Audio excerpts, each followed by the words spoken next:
Huge shout out goes to the Long Beach Community Foundation in partnership with the Knight Foundation, Imprint Media Culture Lab, which is a subsidiary of Intertrend, City Fabric, the Streets Blog Publishing Family, Pac Ross and De Los Reyes Attorneys, and Hotel Maya. Before I hand it off to our moderator and speaker, I just want to briefly talk about how this series came about. I've been writing about this city for almost a decade now, and I've noticed that with the advent of social media, there has been no amount of sound evidence that I can provide people to sway them towards a reasonable stance on something that they inherently disagree with. And in Long Beach, I felt like it was almost like we were in a silo, and Long Beach talks to Long Beach. And so if I were to get up here and present to you anything about affordable housing, it didn't matter because I'm already in a box inside your head. So I really wanted to take the conversation away from keyboards, away from behind screens, and have face-to-face conversations with people you don't know, but who are facing the same exact issues that Long Beach faces.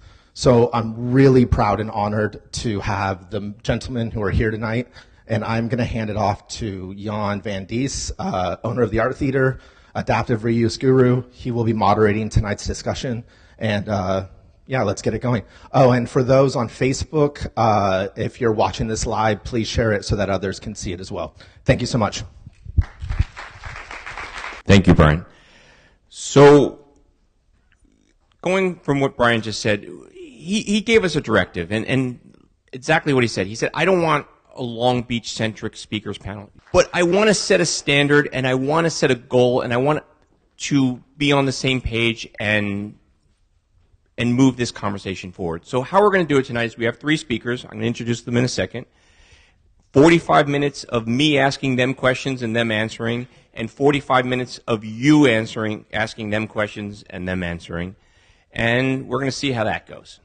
But for our goal for the night, as a group, we made a decision. And the decision is that housing in Long Beach is essential, affordable housing in Long Beach is essential to a vibrant community and should be a right. And that's our position and where we're starting. Not everybody agrees with that, but that's okay, and we're going to talk about that tonight. And in that goal, we want to understand what other communities are doing, what other organizations are doing, and see if those successes can apply to our community. So in that, I'd like to introduce our panelists. To the left, Michael Massie, Senior Vice President of Jamboree Development. Jamboree Development is a nonprofit development company. We're going to talk a lot about that tonight. They're not one of the bad developers, one of the good developers. And he's going to talk about what he does. He's worked in Long Beach in the past, but they work in communities throughout California. And they're part of the solution. In the middle is Judson Brown. Judson is the housing manager for the city of Santa Ana. And Santa Ana is doing some very interesting programs in affordable housing, in homeless programs, and Judson is pretty much the guy responsible for all of that. And he's going to talk about what he does. And all the way to the right is Michael Lenz, and I have to read this because it's kind of long. Michael Lenz is the Associate Professor of Urban Planning and Public Policy at the Luskin School of Public Affairs at UCLA. Very nice to have you, Michael.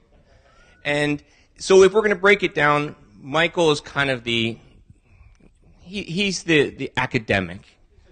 He's a smart guy. I didn't want to say that. And Judson's... Academic is fine. Judson is the city guy. And Michael's the developer, but the nice developer. We've already qualified that. So starting with that, I'm going to ask the same question to all of you, starting with Michael Lenz on the right. Please introduce yourself. You can talk a little bit about what you are, who you are and what you do, and tell us what affordable housing means to you, because part of the goal tonight is trying to define what affordable housing is. Okay, thanks, Jan, and thank you to everybody for coming out here tonight. So, Jan gave the basic title of what I do up at UCLA, or who I am there. I'm on the faculty at the Luskin School, and we teach and do research. That's what we do. What do I teach and do research on? chiefly housing, how to make housing more affordable, particularly for low-income families and households.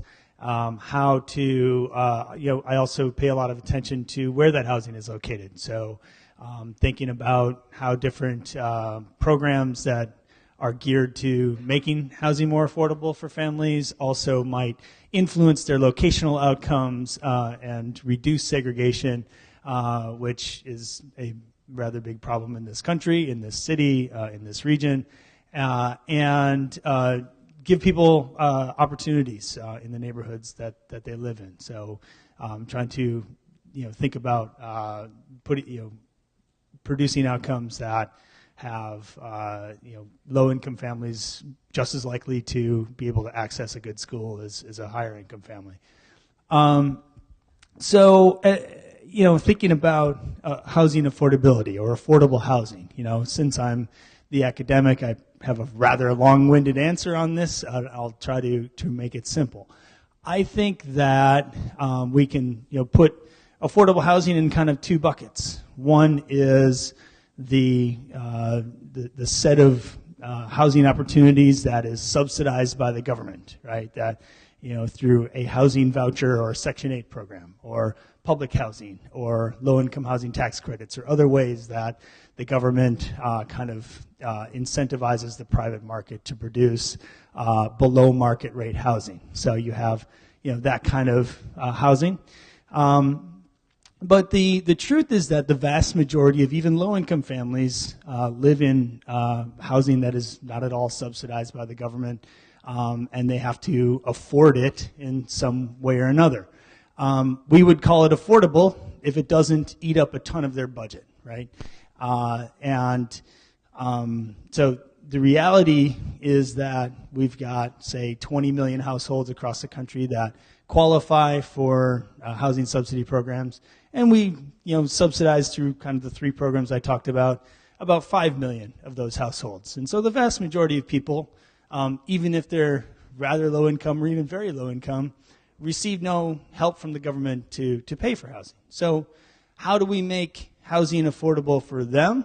Well, if they live in coastal California, it's exceedingly unlikely that housing is affordable for them, from Long Beach to Santa Monica and everywhere in between. But when it is affordable, it's something that we might call naturally occurring affordable housing. So the private market produces housing, or it produced housing a long time ago, in which a family lives in, and it is relatively low cost for any number of reasons, from it's small, or it's not quite as flashy, or it's not in the greatest neighborhood, and people are able to afford it, or relatively afford it, even if they're low income. So we want to think about housing that kind of affordable housing that sits in kind of two buckets. One is that is the bucket where the government has helped produce it or helps people pay for it, and the other bucket is produced by the private market, which is what accommodates the vast majority of people or low-income people. And so I think affordable housing is, to me, one of those two kinds of housing, and sometimes it's truly affordable for those families, and sometimes it's unfortunately not. So this is a nonprofit theater, so you have to share the mic. So pass it over. Judson? Good evening. Wow, this thing's kind of loud. Okay, it's very much a privilege to be here with my fellow panelists. My name is Judson Brown. I'm originally from the Central Valley, from Fresno, and I now serve as the housing manager for the city of Santa Ana. Before joining the city, I worked in Texas. I served at the Dallas Housing Authority. I was one of two directors for their Section 8 program, and graduate of UC Davis, went to Texas A&M for my master's in public administration, et cetera, et cetera. But to get to the core question of why you're all here tonight, affordable housing to me. So on a daily basis, I administer our government's affordable housing programs, essentially all of them, with some special programs that I don't administer, but I touch a lot of them. And I could give you the very bureaucratic definition of for our Section 8 program or our home program or our CDBG program or our project-based vouchers. I could tell you all about that, but what affordable housing means to me actually is on a personal level, and I think that's what most impacts people in terms of supporting whether or not to support affordable housing in their own community. So I myself, I grew up extremely poor. We're going to say things like extremely low income tonight, half that, and I was at that level, and so first and foremost, affordable housing to me means equalizing the playing field. Every night when you go to bed and when you wake up, you have a safe, healthy roof over your head, and to me, affordable housing means creating that opportunity for everybody in our community and kids in our community to access good schools and their parents to access good jobs. But second on another note is I was talking with at my dentist's office with our dental assistant the other day, and I was asking her where she's from and what she does on a regular basis, and she told me where she lives, and she said she lives in one of our affordable housing projects in the city of Santa Ana. Now, as a dental assistant, you would think she might be able to afford her own apartment or her own home, but no, that's not the case. And so, if you ask the same question to the 30-year-old or 40-year-old or 50-year-old lady who's checking you out at the grocery store, or the attendant who's serving your coffee or washing your car, and ask them where they live, they're going to be very familiar with affordable housing because that's what they rely on to get by every day in order to be able to work in your community and do what they're doing for you that day. But third, affordable housing to me means a human right to housing. When I see homelessness on our streets, when I walk past homeless individuals on a daily basis, there are 400 individuals who reside right outside our city offices. To me, there is a basic human right to shelter and a basic human right to housing, and that's what I'm fighting for an equal right to opportunity, equal right to housing, and so everybody has access to healthy and safe housing in our community. So thank you. It's a privilege to be here. I'd like to echo that. I'm thrilled to be here. This is an industry that I've worked in literally my entire career, and to have this kind of attention, even if it takes a housing crisis, it's nice that everybody is watching what we're doing. I have two answers to the affordable housing questions. I have a third that's technical that might help us at some point down the line, but the first thing is that the term affordable housing represents a failure in the marketplace. I am by heart, by sentiment, by training a capitalist. And even though I work for a nonprofit, we are a good nonprofit. I tell everybody that we do business with, it's not going to feel like you're doing business with a nonprofit. These are enormously complex deals that we do. It takes a lot of money and a lot of expertise, and it's not a lot of hand-holding and kumbaya, although we are very mission-driven in what we do. But money is important, and so we have to take that seriously. But like I said, I am a capitalist. I actually attended. I studied real estate and finance at the University of Pennsylvania. So for those of you keeping track, that technically makes me a Wharton-educated real estate developer, which is whatever you think of that brand, that's what I am. But I believe in efficient markets, and unfortunately, because of the duration of the asset, because you're building real estate that lasts for 30 years, 50 years, 70 years, 100 years, when the market makes a mistake, it takes forever to correct it, or it's impossible to correct it. And there are so many inefficiencies that make the housing market inefficient that it truly is not capitalism, or it's some form of capitalism that needs a lot of help. The market should be able to provide housing for all incomes, and it doesn't. And that's why I do what I do, is to help correct that market. My second definition for affordable housing is that it's a silver bullet. And this is what I've seen in my career, and this is what I know, and there are statistics that bear me out. Everything you can think of, every societal issue you can think of, every single one. Crime, sustainability, economic development, education, health, all of it is cured by housing.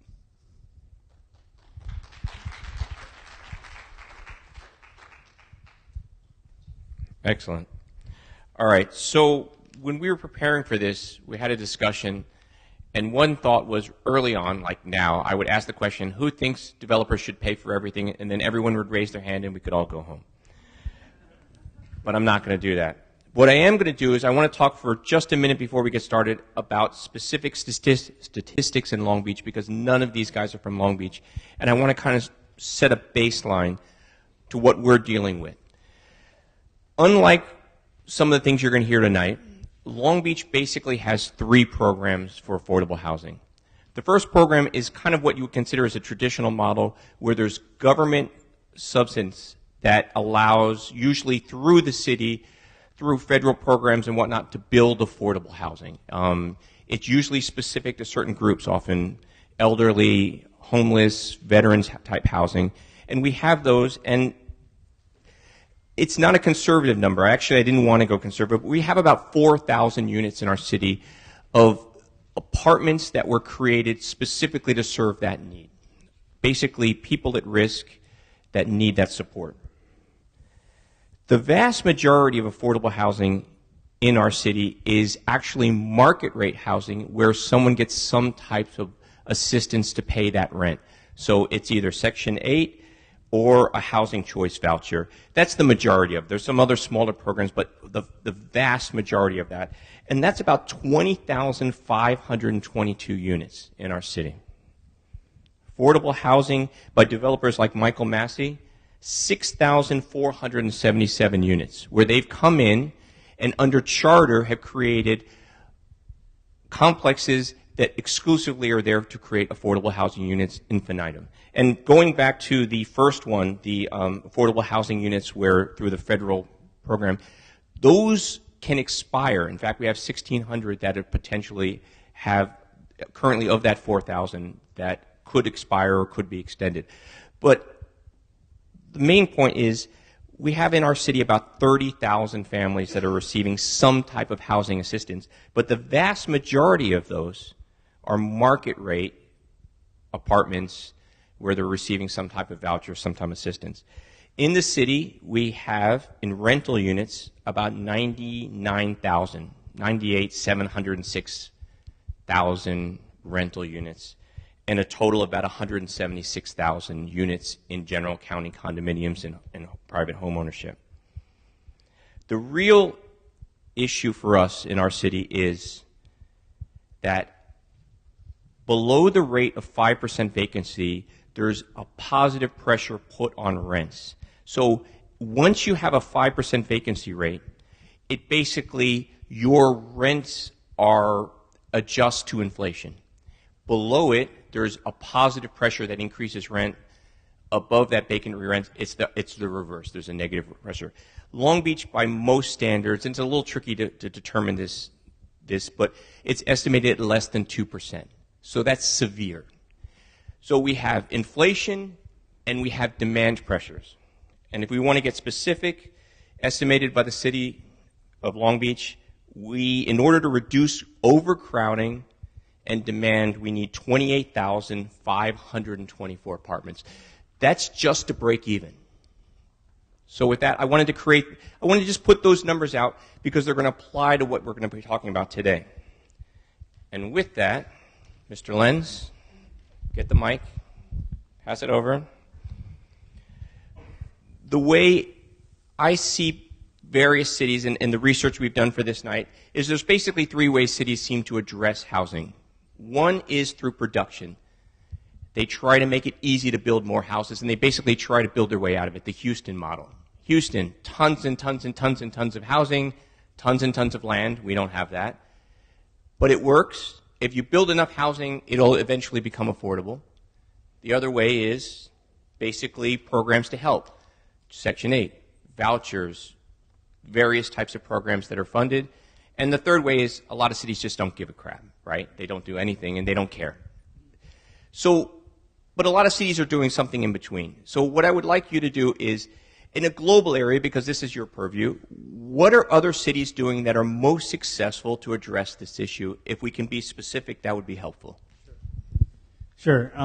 So I think, so if we can, I think you've kind of organized that nicely into, largely, do we try to provide subsidies to help people pay, or do we, and related to that, do we, produce housing with government subsidy, or do we allow, such a large number of housing units to be built that somehow relaxes some of these tight market pressures, gets vacancy rates, a little bit higher to, reduce overall rent burdens, a combination of both or neither, and the don't give a crap option.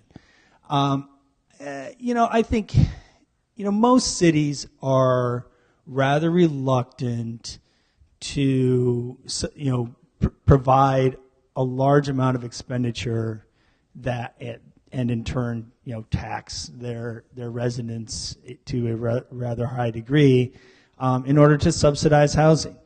And, there's various reasons for that. The basic thing I think, philosophically is, people, higher income people that don't benefit from these sorts of subsidies and, get hit with higher tax bills are free to, walk across the jurisdictional boundary and live somewhere else, right? The state and the federal governments, state governments and the federal government, they have a little bit more leeway to kind of get into redistributional policies like that, right? It's a bigger decision to move out of California. It's a bigger decision to move out of the United States than it is to move out of Long Beach or move out of Los Angeles. So it is, a lot of what cities do is they, capitalize on the federal government programs. Some were mentioned by Judson, CDBG, home funds, the low-income housing tax credit program. And, you can be creative with those types of programs, but at the end of the day, most cities are pretty strapped or constrained within the kind of expenditures that the federal government's going to give you. On the other, I think the bigger variation is the extent to which local governments allow housing to be built, in the private market or in various locations within their cities. So, some cities are, virtually all single-family zoning when it comes to residential parcels. Some have much more variation and allow higher densities, even controlling for the size of the city and the size of the population, right? Some cities are, I think at this point with population pressures, especially in high demand areas like the coasts, some cities are, at least getting pressure to start relaxing some of the single family zoning that you see. Seattle is a city that comes to mind as a place that is being thoughtful about listening to neighborhood input about density restrictions or single family zoning preferences, but at the end of the day trying to make their decisions more based on regional needs and on the needs of lower and moderate income families. Denver has had some success creating a larger housing stock, near the downtown area, and trying to relax some of these tight market pressures. I think we'll talk more about the California state responses that might kind of drive what California localities do, but I think we're heading in that direction as well. The city of Los Angeles is starting to try to find different ways of subsidizing or producing revenue in order to have affordable housing trust funds. They recently passed the linkage fee, which is a fee that is paid by developers that then goes to an affordable housing trust fund. And you see this in cities around the country, Boston, San Francisco. There's not a ton of money that is produced from this. It's not a huge tax base like some other sources, but it's a start. The city of New York, which I'll end with that, is not replicable, of course, in a lot of ways, but for the last 30 years has put a lot of city money towards subsidizing not only low-income housing but also moderate and what people call workforce housing stock. So that takes a tax base the size of New York sometimes to do that. But these are some examples that come to mind. Excellent. Judson, so what about this tax on the developers thing? It sounds like a great idea. And actually, Santa Ana has an inclusionary housing element, right? Which is essentially a tax. It's an impact fee, it's a tax. But I'd like you to explain it because I think you're a proponent of that. I think you're going to say it works, but I'd like you to explain what it is, how it works, and how the reaction from the development community has been to it, and good or bad, and do you feel like overall it's moving the ball forward? Well, thank you so much for that question. So in our community, we have something called an inclusionary housing ordinance. This ordinance was adopted back in November 2011, about 6 years ago, by our city council. Now, about that same time, why that year is really important to all of you and to the city of Long Beach is about that same time. That's when the state of California dissolved redevelopment agency funding. And that impact of that decision to dissolve redevelopment agency funding for cities across the state of California was actually compounded by the federal budget's approval of the Budget Control Act, also known as sequestration. So those two measures, the state of California dissolving redevelopment agency funding and the sequestration cuts by the federal government, I would absolutely propose that leads us to where we are today with our affordable housing crisis, just feeling insurmountable. And what that means at a local level, right? What does that mean for my budget to provide affordable housing for our community? So the loss of redevelopment agency funding, the budget combined with the Budget Control Act means that per year, every single year, I am working now with $14 million less every single year. Okay, so no matter if you don't support those two options, I'm now working with $14 million less, and the demand has only increased for affordable housing since that time. Okay, so why I give you that context is our city, back in November 2011, we adopted our inclusionary housing ordinance. That is a local jurisdiction's action to create a housing fund that we could use to create more affordable housing in our community. Since that time, since the adoption of that inclusionary housing ordinance, we've generated $10.7 million in local funds to provide affordable housing for our community. We've used that to develop 130 affordable rental units, and we've even been able to generate and create through this ordinance 23 affordable ownership units. A city that doesn't have an inclusionary housing ordinance in today's environment is years behind. They are not doing enough for their population. They're not doing enough for their community, and very much they're years behind other cities. There's many cities throughout California that have this type of ordinance. So how does it work? A developer who comes into Santa Ana who wants to build 100 units of affordable housing has to comply with our inclusionary housing ordinance. Now, under that ordinance, they could either build 15 of those 100 units for low-income families or 10 of those 100 units for very low-income families. Now, say they run the numbers and they say, you know what, we don't want that kind of housing on site.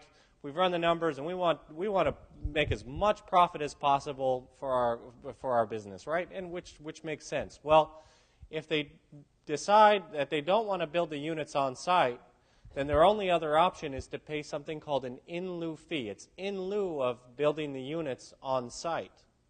And that in lieu fee is equal to $15 per square foot for their project. So it's a fee, it's a tax, right? That tax, again, has been extremely successful for us to generate local revenue to provide affordable housing in the absence of redevelopment agency funding, in the environment of the sequestration cuts. And the developers who have come to us and come to our city, they're making lots and lots of money. And even with having to pay those fees, they're still making lots of money. Every developer is making a lot of money right now. And we have not heard one developer who's come to us and said, we absolutely are unwilling to pay this fee and we're going to lobby your council, et cetera, to change our ordinance. No. They pay the fee and they continue to make money. And that's been very positive for our city. And as a result, we've been able to try and meet the demand of our community. And we've been doing our best for our residents of Santa Ana. All right. So a few follow-up questions on that. Was it 144 units that you've created that are very low income or affordable housing type units? Is that right? So 130 rental and 23 ownership. Okay. So of that 130, are they the 10 and 15%? So market rate, is there this additional, under that program, 900 or so units, 1,000 units, correlating to that in developments where there's market rate and then there's this 10 or 15%? Is that correct? So I'm asking that because it doesn't seem like that many. 130 units doesn't seem like a lot of units since 2011 in terms of development in Santa Ana. So am I missing something? No, I appreciate you saying that. It's not. But the fact is that we're still working. We still have that ordinance, whereas our partner cities in Orange County, I believe only 2 other cities have a similar ordinance in Orange County.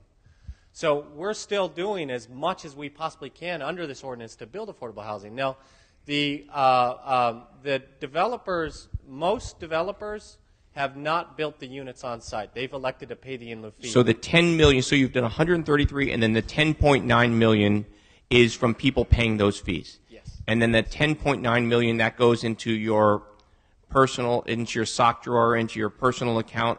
How do you use that fund to help people in need? So we use that fund through, we allocate those funds through a competitive process so that affordable housing developers can apply for those funds and use those funds to fill financial gaps for their projects. So you basically give it to the guy to your right? Yes. All right, Yep. So give him the mic. All right. Mr. Massie, you guys are doing God's work. 6,600 units in the city of Long Beach, not you exclusively, but guys like you. And in truth, it's kind of an efficient model. You come in, you do the work, you create the financing, you acquire the land, and you build it. And I've seen some projects, but not just yours, but other projects, and they're very nice projects in the city. Some of the best, clearly the best of the scenarios that we're talking about. So how does a city like Long Beach attract a company like yours to come here? What are the dynamics that make our community, our city, attractive for you to come in and do that? I'm going to answer that, but I'm going to divert this for one thing because Michael mentioned something and Judson touched on it. It's way too sexy, so I got to nerd it down a little bit. We mentioned the low-income housing tax credit, and I'm going to take 45 seconds and tell you what an amazing mechanism this is. It's 30 years old. It was created the last time we actually did real tax reform, when we actually did real tax reform. And it was a vehicle that was created to encourage a public-private partnership to infuse capital into the development of affordable housing. And just know that during the most recent tax reform debate, a significant portion of that was on the chopping block. It survived, but through a lot of advocacy and a lot of reasons. It is, in my view, and you may get some arguments, but it is the most effective capital tool that we have in our toolbox, and these are expensive projects. What Judson's talking about. So, $11 million divided by 130. I'm trying to do the math. It's like $8,000 a unit, something like that. So $8,000 a unit doesn't pay for a unit, right? But what Judson does and what he used to do on a much larger scale before redevelopment closed down and $2 billion got taken out of the industry is they provide the last mile, what we sort of call the last mile financing. We put together a capital structure that when I talk about these things being complex, they're enormously complex. 6, 7, 8, 9 layers of financing that from all different sources, public, private, government, city, county, redevelopment agencies that all have to work together. The low-income housing tax credit is the basis of that and drives a large portion of it. So in answer to your question, what we need the $8,000 a unit. So we need money. We need money. But we always need money. These things are expensive. The second thing we need is land, obviously. Now, I lived in Long Beach for a long time. I know there's not a lot of land around, but you'd be surprised where you can find it. We did a deal last year with a church in Garden Grove that was frankly had lost a significant portion of their congregation. They had an enormous parking lot. Everything in Orange County has a lot of parking lots. Their pews were not as full as they used to be, so the parking lot's not as full as it used to be. So they wanted to do something with their parking lot. We worked with them. We have 42 units of low-income housing for seniors and families in that church parking lot. Working very closely with the church, working very closely with the city, working closely with the state and quite frankly the federal government kind of by proxy, but we have 5 different layers of financing on that project.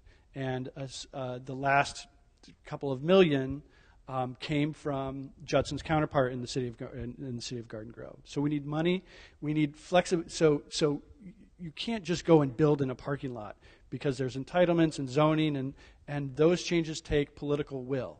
So getting that deal done took the very smart staff, which a lot of cities, the smartest people in cities, I'm not just saying this because Judson is here, but I'm saying that because I know how complex these deals are, the smartest people in cities are in housing because these things are so complex. You need a smart staff, you need money, you need political will, you need land. And when we are looking at cities and evaluating cities where we're going to work, those are the 4 things that we look at. And political will is probably the primary thing amongst those. Because it takes so much and so many different pieces for this to come together, the politicians, both the elected officials and the staff, have to have the capacity, the interest, the passion, the need to get, and the wisdom to know that affordable housing is crucial to a successful city. Does that answer your question? It does. So what you're saying is we need a smart staff, we need money, we need land, and we need political will. Anything else? Because this is Long Beach. That's it. Nope, that's it. I can work with that. All right. So specifically, if Long Beach had 8,000 per unit and you were able to source the land, is that enough? And I'm asking, is that kind of, because there are these other tools that you have, county money and federal money and all these things, but this is city money. This is money that we would need to raise as an entitlement fee. Yeah. And we already have entitlement fees. We have a lot of entitlement fees. We have parks, we have police, we have traffic, we have impact fees, we have sewer, we have water, probably in the range on a unit of apartment between $25,000 and $30,000 in the city of Long Beach.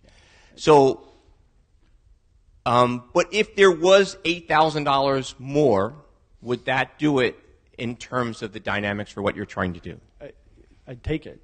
All right, but you're from Wharton Business School, and it's not enough. It's not enough. We likely need rough numbers. When we look at what we can borrow from a private bank, and we have a commercial loan just like every real estate transaction does that's paid by the operations of the property. Then we get our tax credits.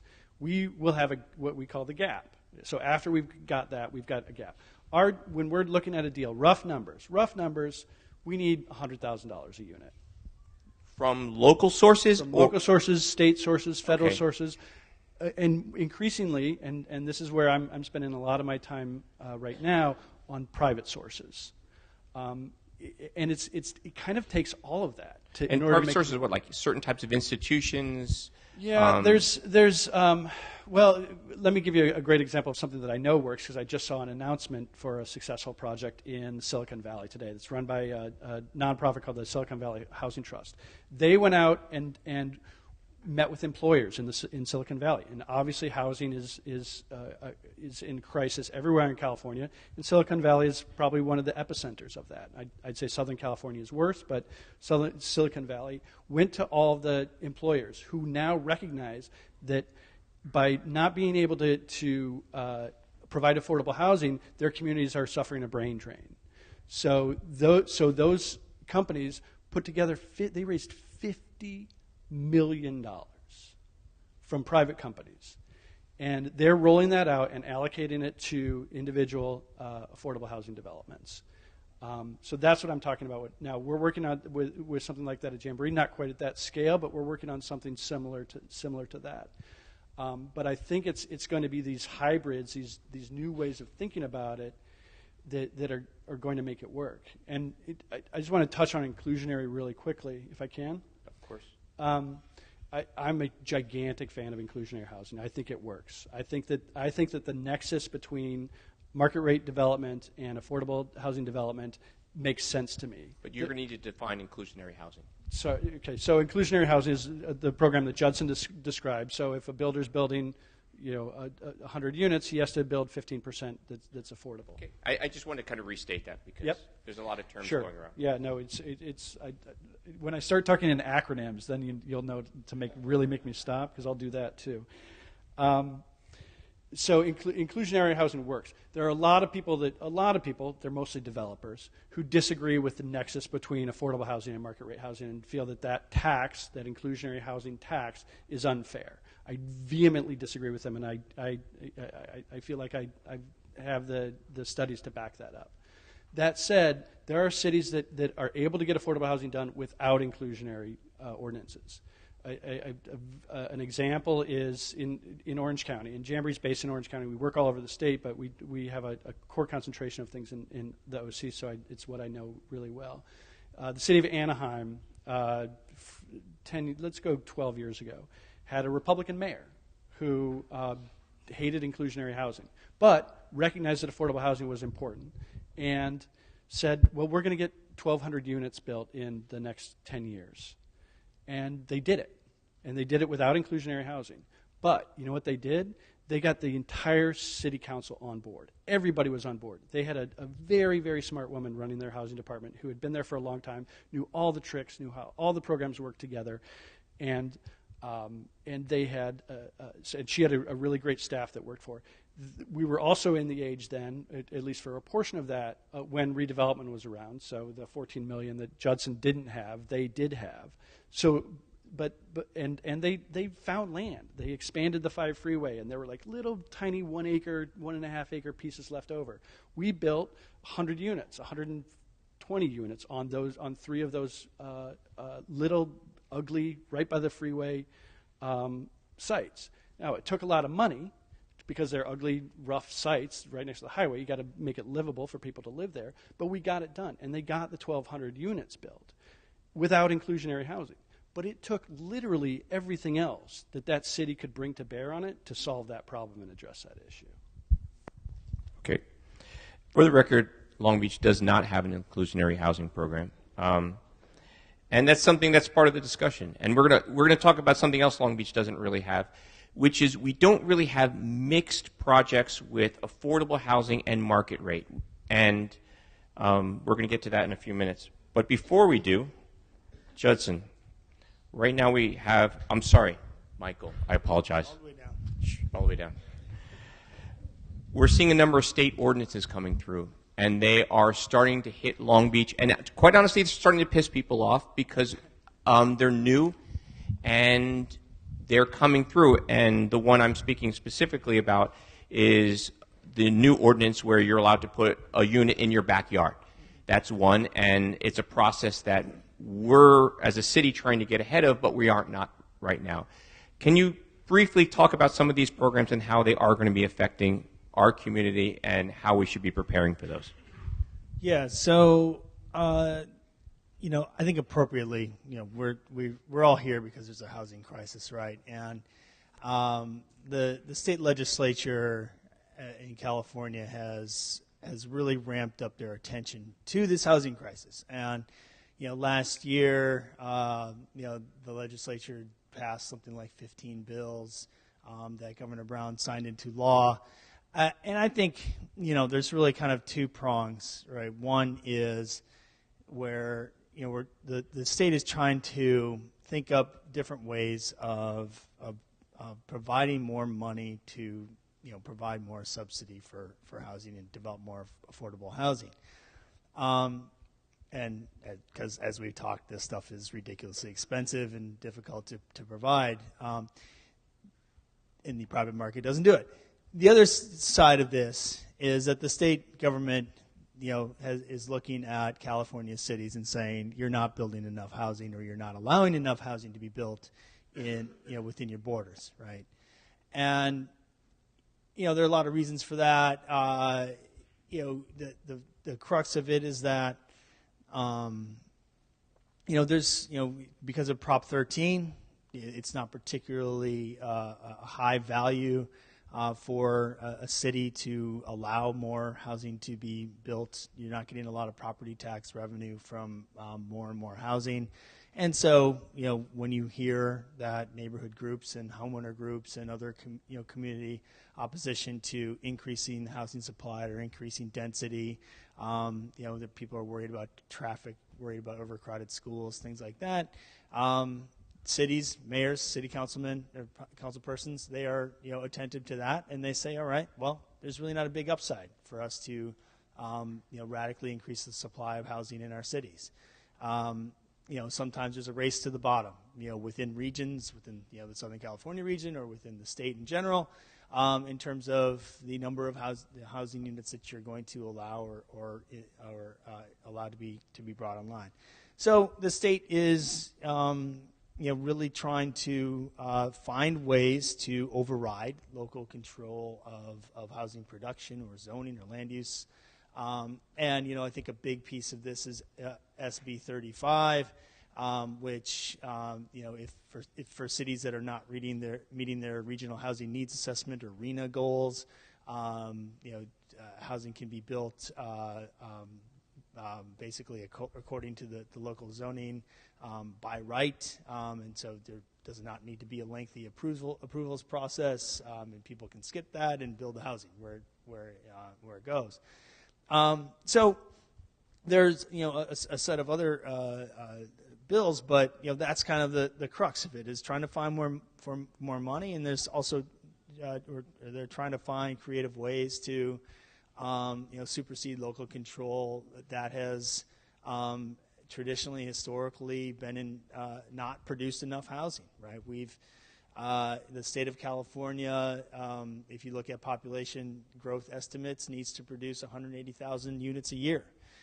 We're just creeping towards 100,000 in the last couple of years. We're producing about half of what we were producing right at the kind of onset of the Great Recession. So we're way behind in terms of what we're producing, and I think there's some rationale and some sense as to what is to the state's the state kind of getting involved in this. And I would expect, I know there's already more kind of radical bills, or more, I don't want to use radical, but more kind of ambitious bills that are being put forth now, and I would expect that to keep coming. All right. So I've got one more question each. We're running a little bit over, so I want to try to get through those. So, Judson, you've done a lot of work with housing for the homeless in Santa Ana, and I'm wondering if you've developed both an opinion and a model on how that could work and apply to other communities. Absolutely. Thank you so much for that question. And in fact, we're doing a project with Michael and his team at Jamboree, which is going to lead to the development of 75 units for homeless veterans in our community. So a great project by Jamboree. Another terrific project by Jamboree. So in our community and in several communities across the country, we have housing authorities. Jan mentioned that the vast majority of affordable housing units in Long Beach are subsidized through the Section 8 voucher program. Well, the Section 8 voucher program in most communities is your largest resource for affordable housing. It's your largest funding for affordable housing. And what we have done, and matching what several other cities have done, including the city and county of Los Angeles with their housing authority, the Houston Housing Authority, the Dallas Housing Authority, and several housing authorities in the state of Utah. What we have done is adopted a policy where when vouchers turn over, right, when families turn over and no longer need their Section 8 voucher, we've adopted a policy where 50% of those turnover vouchers are dedicated and must go to somebody who's homeless. Why is that policy important? Because if you care about homelessness, if you care about reducing homelessness and not seeing homeless individuals on your streets, right, that policy is extremely important because you're taking your largest affordable housing resource in the community, which your Long Beach Housing Authority is your largest affordable housing provider, and you're saying, okay, with any funds that become available the coming year, I want 50% of those funds to go to somebody who's homeless. And what we've been able to achieve in the city of Santa Ana through that policy change and that policy shift is we've been able to provide Section 8 vouchers for the development of permanent supportive housing for chronically homeless individuals. And as of right now, we have 71 units of permanent supportive housing that are coming online this month with our partners at an organization called Community Development Partners. We have a wonderful project coming online with Jamboree Housing for 75 units of permanent supportive housing for homeless veterans. And we have another project of 56 units of permanent supportive housing for chronically homeless individuals. We made a concerted policy change, and through the leadership of our city council, we've made concerted efforts to provide more permanent supportive housing. That is how you reduce homelessness. Homelessness is a housing issue. Homeless, right? That is how you reduce homelessness, and we're doing what we can in the city of Santa Ana. Thank you. Very well said. Mr. Massie, we discussed another model, which is a mix of market rate housing and affordable housing in one. That's kind of a unicorn in your business because it's one or the other, unless there's some type of subsidence involved. But you're working on it. Why don't you explain that to us? Well, the other thing about inclusionary, even if you have a well-run inclusionary obligation, the problem is that it's not enough. If you have a 15% or a 10% or a 12% or a 20% inclusionary obligation, all of which I've seen, it's not enough. It's not going to do the job. So, but I like the idea of mixed income and low income families living with high income families and middle income families and that mix. Trying to make that work on a larger scale basis is challenging, and it's primarily because of a quirk. And for those of you who want to stay and talk for hours and hours and hours about the low income housing tax credit afterwards, I'm happy to do it. I'll stay, and frankly, my wife could use a break from hearing me talk about it, so I'm happy to do it. But because of a quirk in the way that the low-income housing tax credit works, making a something subsidized with the low-income housing tax credit live alongside a market rate project is challenging. It's not impossible. It's just not done very often because it raises the entire level of complexity. And I don't want to keep saying that word, but it's the one takeaway I want you to have from tonight is this is a hard problem to solve, and it takes a lot of different things. So, in order for us to make market rate work with affordable housing, if we don't, we probably need the low-income housing tax credit. So there needs to be some evolution probably in how the tax credit is executed. So that's one of the things we're working on. If you take away the tax credit, then you probably reduce the number of affordable housing that you can make work. And are there other subsidies out there and other ways to bring funds into that? That make it work, and that's one of the things that we're working on now. And it's a challenge, but we think we've got some ideas on how to solve it. But it's tough. Thank you.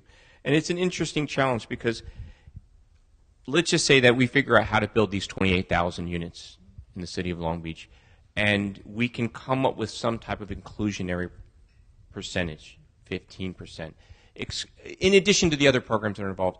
That's a pretty significant amount of affordable housing, and I do believe there's a huge advantage to all income classes by living together. And let's see if we can make that work. But I would say in Long Beach, if we're looking for something that we're not doing that. So, final question, Mr. Lenz. I'll wait. Is there a singular solution for affordable housing? Is there one silver bullet? No, unfortunately. And I think most people in various phases or areas of housing advocacy and policy recognize that. You've got groups that have term themselves YIMBYs, yes in my backyard. They're really big on wanting to increase the housing supply and increase density, especially near transit. And I think most of them realize that you can't just build your way out of this problem, right? You can't just radically increase the housing stock and unleash developers and the construction industry all over the place and have cranes all over various cities and communities, and suddenly low-income people are going to be able to afford rent without having to worry, right? That's a piece, cranes everywhere. I don't want to scare everybody. That's not necessarily the best idea, but increasing the housing supply is necessary, but it's not sufficient. Finding ways to subsidize more people than we currently do. Obviously, I think the federal government is unlikely to, radically increase these programs and the funding behind it, but cities are starting to take on more and more responsibilities these days in some of these respects, and that is going to be a piece of the puzzle, is figuring out ways to also at least do targeted subsidy programs. I would think, while we're trying to increase the housing supply, if we're having particular concerns about gentrification and displacement in those areas, thinking about people that have lived in those neighborhoods, targeting subsidies towards those folks. You could do similar things with rent control. There's going to be a lot of, there currently, right this minute, is a lot of activity on Costa-Hawkins and rethinking rent control in this state. That will probably be part of the puzzle. I think, it's definitely an all of the above sort of situation that we're in, where we need to attack this problem with various solutions. Thank you. And I think that's why we're all here tonight, because if it was easy, somebody else said, we've already done it. But I think in terms of the goals, if we were to summarize tonight, and I hope somebody's taking notes. I see lots of people with their phones out. But we really need to figure out what we're not doing. We really need to figure out what we can do. And I think what struck me most about the conversation tonight was several of the comments that specifically said social ills, homelessness, crime could be solved by affordable housing. And if you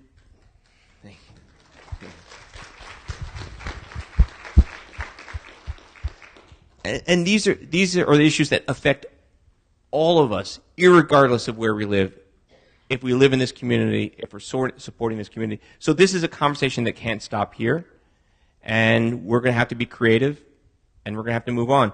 But with that, we're going to go to questions, and so I'm going to ask two things. I'm going to ask that you ask a question, not make a statement. There's a difference, and I want you to kind of think about that before you do. And I'm going to ask, if possible, you identify the person you're asking the question to. Remember, the guy all the way on the right, that's the smart guy. He's the academic. In the middle, government guy, city guy. And on the end, the Wharton-educated developer. So we're gonna ask questions of all of them. Yes, sir. I'm actually going to ask all three of you. I'm Jeff Potter. I live here locally. I happen to be a commercial developer. I'm listening to you. I'm very empathetic for all this. I particularly love housing for the vets right now. It's a dear spot to my heart. What can the cities do to streamline the entitlement and development process so that it's just not one more nail in the tire?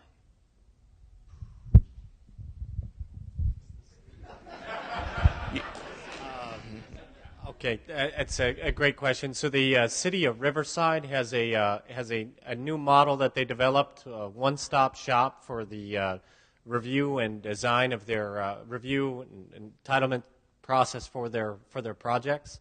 They developed it last May, so they'll be going on one year this coming May. A lot of cities are looking at that. They've streamlined development effectively. They've reduced the amount of time it takes to get a building permit and get through the development review process. So we're our city manager and our deputy city manager was over there, and planning directors were over there today. And so we're one of those cities looking to implement that same kind of model to make it as easy as possible to get through the government hurdles that we have to develop in our community. So City of Riverside is a model right now, and more cities need to be looking at what they're doing. You know, I'm going to support that. My group is working with 2 housing projects in Riverside, and our experience is the same. Very well done. So, and part of what we're talking about tonight, that's why there's no Long Beach guys up there, is throwing a broad net for solutions, and I think that's a really great response. Michael? 2 things real quick, because Judson is right. You mentioned earlier that the state assembly or the state legislature has woken up to the housing crisis a little bit, and particularly in the absence of the redevelopment funds, and recognized that there have been a lot of starts in terms of bills that would help housing, and there were a raft of them last year, and one of them was to streamline the development or the entitlement process and help address the same things that Judson was just talking about. I was talking to someone about it, and this conversation leapt to mind. I was like, you know what? That's great. That would be enormously helpful, and certainty and speed would help us, but not as much as money. I'd rather have money if that were my choice. That said, if we are going to change that, if we are going to streamline, here's what I want. This will be. I'm not a controversial person, but this is going to be the most controversial thing I'm going to say all night. If I could have anything to solve the affordable housing crisis, it would be density. Give me density. Let me build as many units as I possibly can. That's it. Thank you. Hi. I wore this bicycle shirt for Brian, and he didn't even notice. Thank you. I'm wondering if you guys have looked at adaptive reuse for some of the adorable little motels that are all around Southern California. In Orange County, they're generally turning them into little boutiques, but small units, things for a single person, are really in need, and Long Beach doesn't build those anymore. But little motels have been converted in other cities, and I've been telling city leadership about this for 15 years. They convert them often into student housing or something that's an intentional community for people over 55, so that these little 20-room and 30-room motels that don't function much as motels anymore can still be there. They're already built. You just have to upgrade the electrical a little bit. Are you guys looking at that kind of stuff in Orange County? So yes, absolutely, and I didn't pay you for that question, so thank you. In Santa Ana, we actually have two projects that are adaptive reuse project. The first project is something called the Santa Ana Arts Collective. It's the adaptive reuse of an old commercial building, office building, that's going to provide 58 units of affordable housing for low-income artists in Santa Ana, and that's going to contribute definitely to our thriving arts community in our downtown area. The second project is an adaptive reuse of a motel to create permanent supportive housing for chronically homeless individuals. And that project is actually coming online this month, as I mentioned. And cities that don't have an adaptive reuse ordinance need to have one, must have one. Cities that are looking to address their homelessness crisis should be looking at high crime motels that they have that can be converted to potentially to permanent supportive housing. In support of that one question, we do have an adaptive reuse ordinance, and I did have experience before it all went to hell when we were working with a group to try to convert the breakers to residential, and it did all go to hell. But there is a group now that is trying again, and I would say that the city staff was very, very helpful and cooperative in looking at that, and there was a lot of problems with it as a conversion, but very helpful, worked through the planning stages of it until the aforementioned hell. So I would say, to be credit where credit's due, we've got some great support there. Good evening. My question is for our Wharton-educated developer over here. In looking at these new construction projects, I just did some superficial division, and I see that the cost per unit is somewhere between $400,000 and $500,000. And it seems to me that you could just take that money and buy an existing condo, there's lots of them, for about half that amount, and you could do twice as much good for the same amount of money. So I'm sort of confused. Can you explain to me why my superficial analysis is wrong? Yeah, it's a great question. I'm gonna answer it the best I can. It's a long conversation, but I'm gonna answer it the best I can. It's a great observation, and it's something that we look at all the time. Here's why. Where do you get the $250,000? If you can buy a condo for $250,000, where do you get it? No. Where does the money? Where does the $250,000 come from? Okay. So the bank's going to lend you $250,000. You're going to rent that out to a low-income individual who makes, by definition, this was the technical definition to low income that I talked about earlier. It's 30%. They want to pay 30% of their income towards rent. Right? In Los Angeles County, the area median income is $58,000 for a family of four. 30% of that is $40,000, $35,000 to $38,000.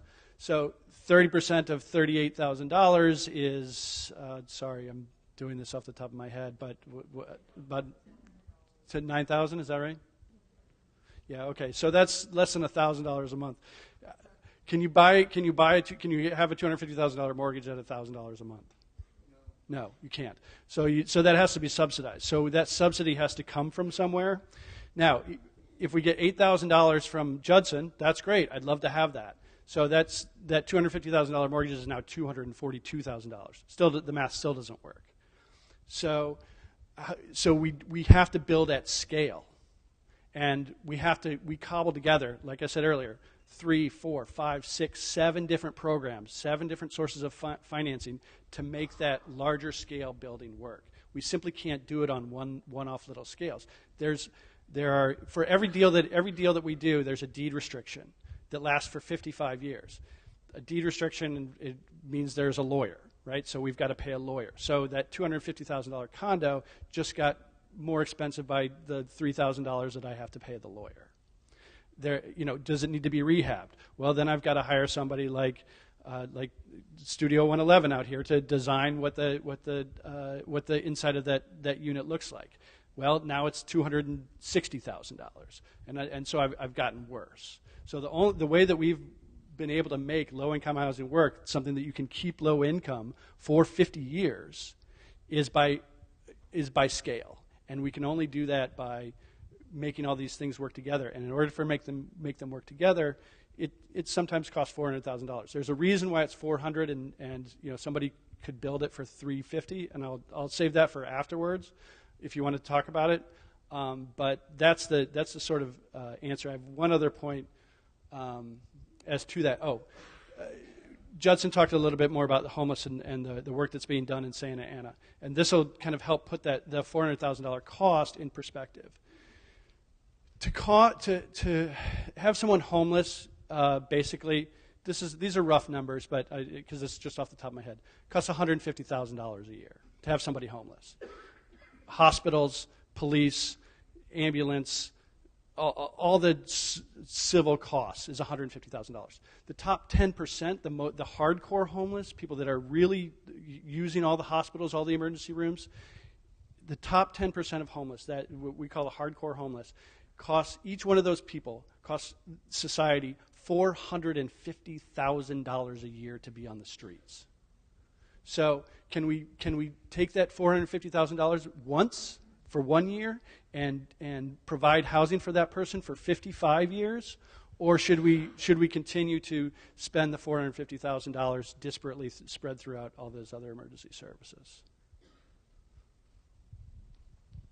I wanted to follow up on his question. Do you have labor requirements for your projects if you take public money? It depends. Some of them do.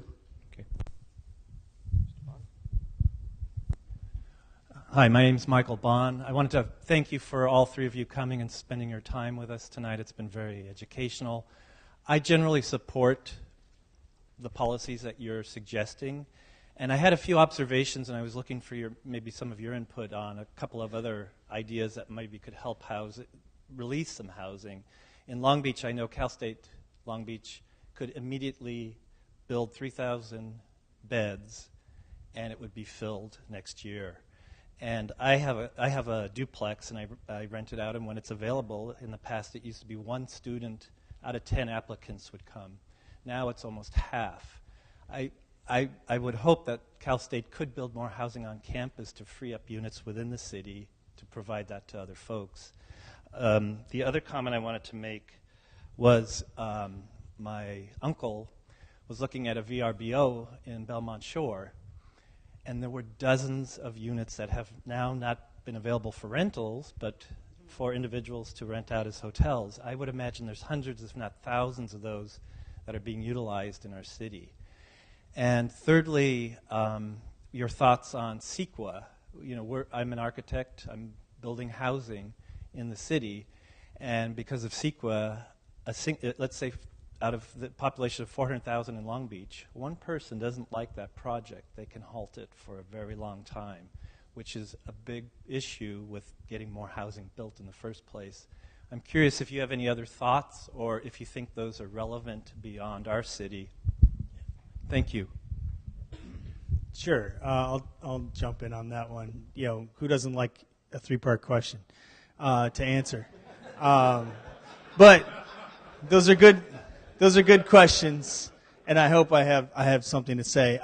So I would say, Jan and I discussed a little bit about CSU Long Beach and some of the role that students might play in kind of competing for units. And I think that it's got to be an issue that is worth addressing. And I would encourage you all that, if I know that at UCLA, very recently, the university was trying to gain approvals from the surrounding community to build a rather large dormitory. These days, the word dormitory is ridiculously quaint for the type of accommodations that a UCLA student is kicking it in. But at any rate, we're trying to build a large number of units for the students there, and the neighbors who are, if you have a sense of UCLA geography, you can imagine are rather powerful and wealthy, and had quite a lot to say about the matter, and radically reduced the size of that particular project. So if CSU Long Beach is thinking about or trying to propose a way to house those students, you should certainly come support it if you think that's an issue that, or a source of pressure on local rents. The second question, Airbnb. So you hear I think the research is still really kind of underdeveloped, I think, on the effect of Airbnb generally speaking on local housing markets. But in particular areas where tourism is a very big deal, it's hard not to imagine that there's some kind of effect of taking these units off of the kind of annual rental market and turning it into a weekend abode does not have some kind of effect. So I think the solution to that is tricky, right? I think banning short-term rentals is usually for most communities going too far. Thinking of solutions that more kind of limit the number of times a year particular units can be rented. But the administration of these programs is, I think, often, or these restrictions is often really hard, right? That's a hard thing for local governments to do. And the last thing is, CEQA's got to be a giant pain in the ass, right? I think there's certainly debate in terms of the extent to which that adds cost, but the time involved is, I think, is obvious, and most developers I talk to would say that any delay in the process is costs a whole lot of money. Anytime you're sitting on a project and it's not producing, it costs a lot of money, and that's not to mention the litigation as well. Thank you. Hi, my name is Matthew Mooney-Star. I was wondering if you had any comments on Scott Weiner's new proposal, SB 827, that would, I guess, pretty much override local controls over restrictions around half a mile around transit in a radius. I'll start on 827 because I do think about this these days. So there's a lot packed into this. So to just build on your nice introduction, SB 827 basically overrides local zoning around within a half mile of a transit stop, I believe, is where it's at right now, and within a quarter mile of a major transit corridor. Both of these major transit stops, major transit corridors, and so then there would be, I think, typically this would be like an 85-foot allowance. So you could, the crux of the matter is you could build 3-4 story buildings around transit stops. So in theory, this is something we need to do. We can't, if you take Los Angeles County and the investments we've made in transit, you can't have largely single-family neighborhoods sitting next to major transit stops that we've paid millions, if not billions, of dollars to produce. We can't. Ridership is just not going to be where it needs to be for it to make sense. And then we can't. We need to put enough housing so that we can house enough people that take transit next to transit, so that we can come anywhere near sniffing our ambitious environmental goals here in California. So certainly, I think they came out with a pretty bold proposal. If something passes, and I hope it does, I think that there will be some certainly some modifications and amendments. I think the most salient for me and for this discussion is the extent to which you will mandate some kind of inclusionary zoning and inclusionary housing into this mix, right? As Michael pointed out, density is absolutely key to anything that they do. This is, and one of the problems often with inclusionary housing is that we can't really build enough units. If we're doing 10% here, 15% there, if you are radically increasing the housing supply around transit and you put 10 to 15% in there, you're going to build a lot of affordable housing. But isn't that an incentive to a developer to say, put 15% inclusionary housing, but we'll let you expand your density? I mean, there are opportunities for negotiating for goodwill, and are other communities doing that? Or are they basically saying, look, we don't have $8,000, we don't have Judson Brown just screwing the man in our community. So, but we can let you increase your FAR. We can let you go up, 2 more stories. Do you see that in any of your? I would guess in other communities where just literally negotiation for goodwill has a positive effect and can increase density.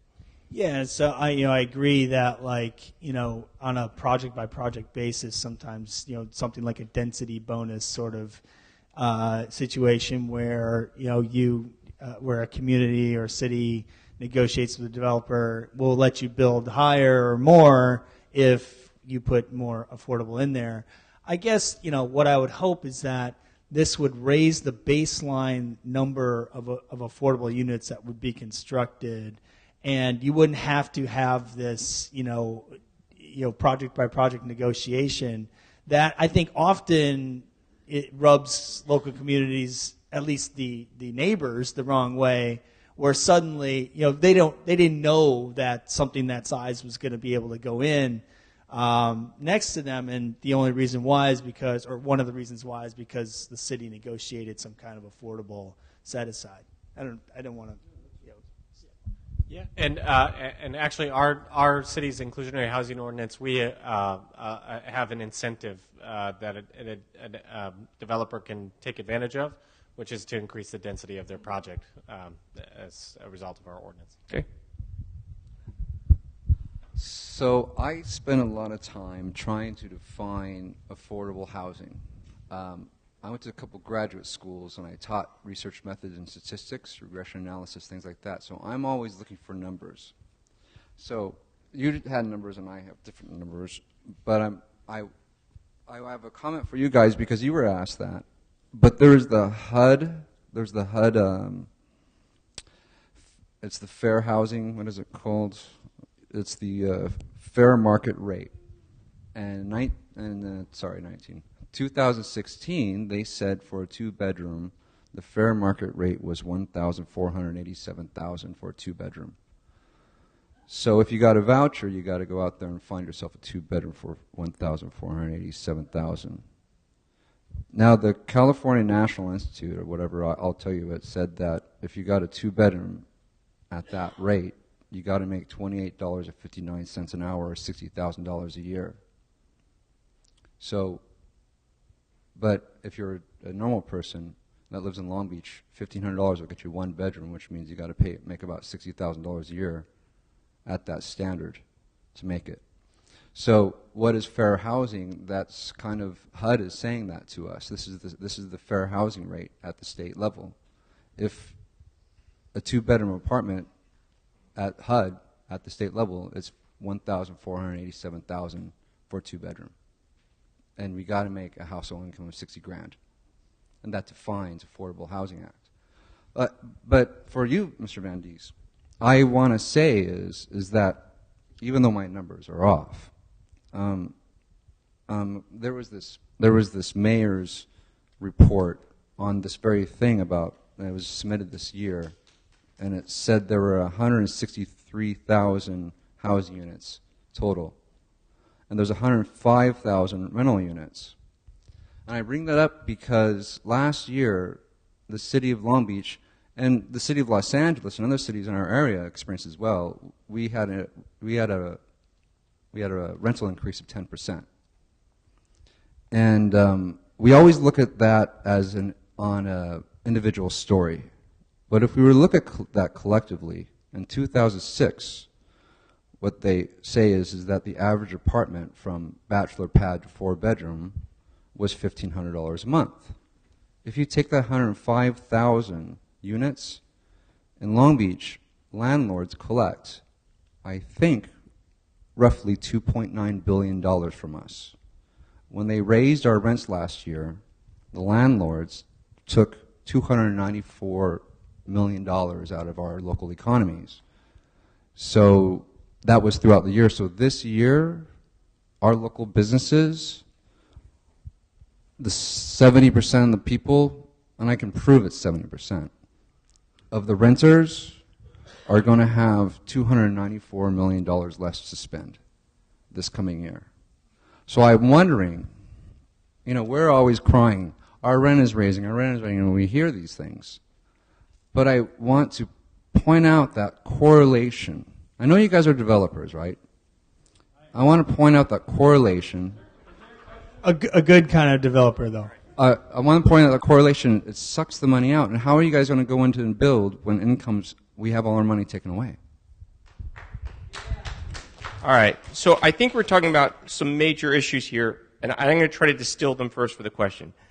The first is, our numbers aren't too far. 176,000, 98,000, but and there are 30,000 people receiving some type of assistance in some way. But the big issue is, holy crap! If you want to rent a two-bedroom apartment in Long Beach, and you can find it for under $2,000, you're probably doing relatively well. A studio or one bedroom, easily $1,650, and that's putting you in an income rate that you're making. You're working in a restaurant. You have a job. You're gainfully employed, but you still can't afford that. You're 28 years old or 30 years old, and you've got roommates or whatever the issue is. So the problem is this. The problem is that the supply and demand of units in Long Beach is the forces, economic pressures in terms of you can't get a frigging apartment. We have a small, my story, I bought an apartment for my 84-year-old mom to move in a block from me. But then she came, and then she said, no, I don't want to live there. I'm going to move in with you. So that happened. It's a true story. So she lives with me, and my pocket right now is texting, and I look, and it's my mom. She's texting me like 9 times in the last 5 minutes. She's lovely. But the point is, I have this apartment. I have to rent it. It's a one-bedroom apartment. It's nice, safe, clean. I put an ad in the paper. I show up. 9 people are waiting to rent that apartment. 9 people. Before I got there, I'd been waiting, some of them half hour, an hour, in line to rent this apartment. And so 8 people went away without an apartment. That's the problem. Because at the end of the day, these are private ownership apartments, and the market prevails. Now, we can have Section 8 housing, we can have vouchers, we can have developers that are nice developers. But at the end of the day, if we're 28,000 units short in Long Beach, what the hell are we going to do? All right. You know, we're going to have, it's up to you, but right now I'm saying 2 more questions because this can go all night long. Thank you. You know, I guess my question is, I don't know if you're familiar in Santa Ana what happened in the late 70s. In the late 70s, they rezoned a whole area along 17th Street.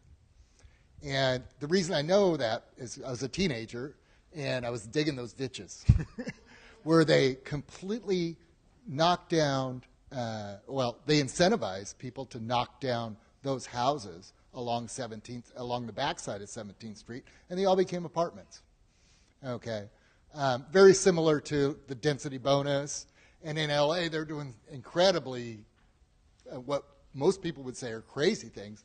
They have a new ordinance that appears to be passing that has absolutely unlimited density, okay, permanent supportive housing.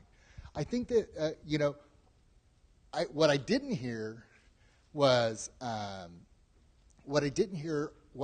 those type of incentive programs that the state has aggressively been pushing, okay, and the city's aggressively fighting, okay, to eliminate the barriers that you're talking about, the barriers of, needing a staff of lawyers in order for a project to be approved, okay.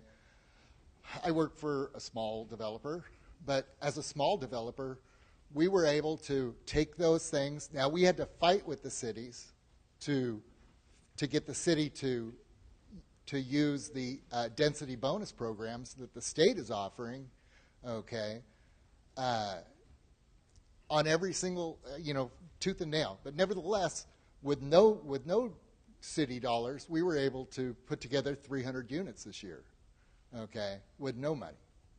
And your math was not incorrect, by the way. And what I didn't hear out of any of you, what do you guys think about incentivizing private people to build these units? More about that kind of stuff. Awesome. I'm totally in favor of it. Yeah, it's if anybody can build more units, build affordable units. I'm interested. You said you built 300 affordable units with no subsidy. That's great. That's fantastic. That's to be proud of. So in all the talk about going towards the future, I think just one last question would be, how important do you think the past is in playing a role in these community discussions and getting people engaged in the real things that underlie the not in my backyard philosophy?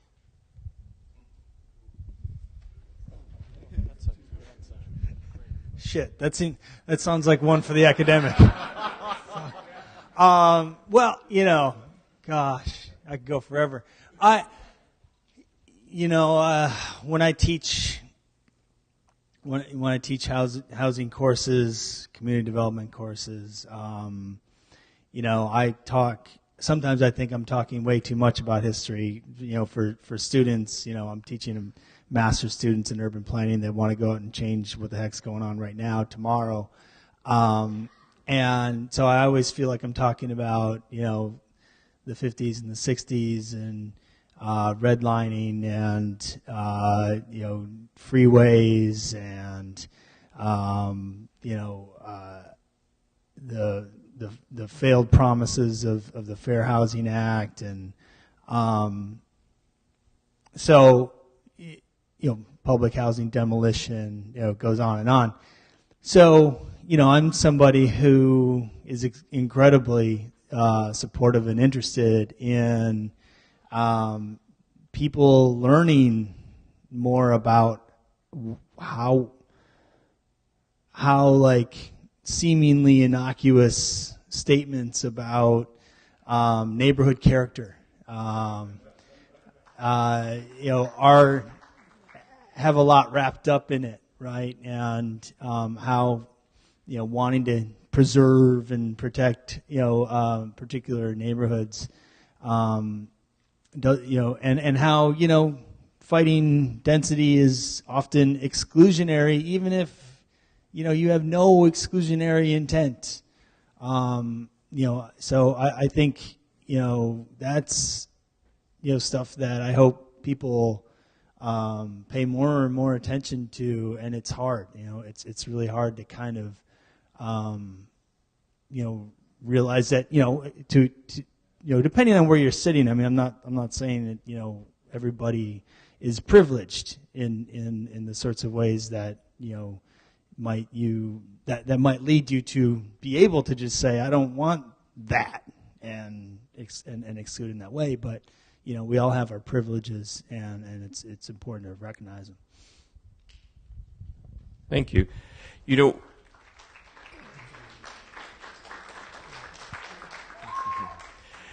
I'm going to say one thing in preparing for this, but really professionally, because I do work in the development industry, for profit, actually.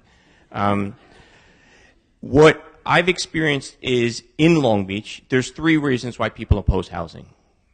One is parking. Number 1, they say, I can't find a place, I rented my apartment, I can't find a place to park my car, blah, blah, blah. I don't want new housing. And we can have that debate, but I'm just going to label that and move on. Parking, traffic. There are people that will oppose housing anywhere in this city if they think it's going to add 15 seconds to their commute. And then the third category, and these generally sometimes merge into the same person, is someone who said, I moved into Long Beach in 1959 and I want it to stay the same damn way. And here's the thing, I get that. We have a lot of these speaker series here at the Art, and one of the most revealing things was we had a sociologist that came and explained in times of change, people react. And we are in a city, and it's changing. And in the last 5 years since the recession, it's changing a lot, and it changes fast. But that doesn't necessarily mean that's a bad thing. And if we are going to address the social ills in our city, if we're going to make it a better city, we need to be a fair and equitable city, and this is something we've got to address.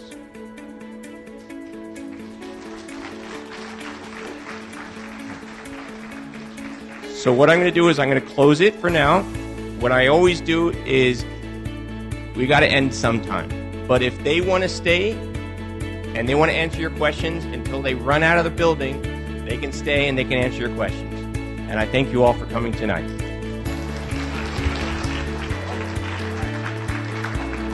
One more second, sorry.